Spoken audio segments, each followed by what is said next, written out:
Noi abbiamo, tra tutte le risorse possibili che abbiamo il sole. Perché non incentivare come regione, perché non perché poi l'energia dello l'ho sentito dire a Crocetta l'altro ieri, incentiviamo il fotovoltaico.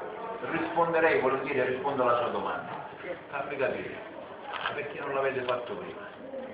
Il tuo partito perché non l'ha fatto prima? Perché Lombardo ha bloccato gli investimenti sul fotovoltaico?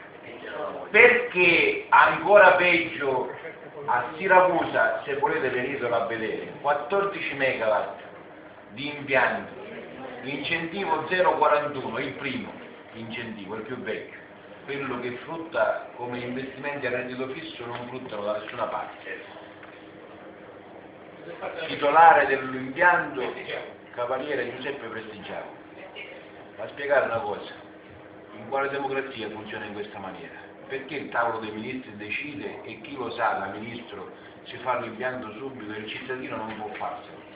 Me lo spieghi perché? Perché ti nega al cittadino, al privato... E perché io oggi dovrei pagarti la bolletta, dalla mia bolletta tu devi pagarti 0,41 e dall'ultimo impianto che è stato fatto dal signor Tal dei Tali deve essere pagato 0,27 e 0,25? Ma a spiegare perché?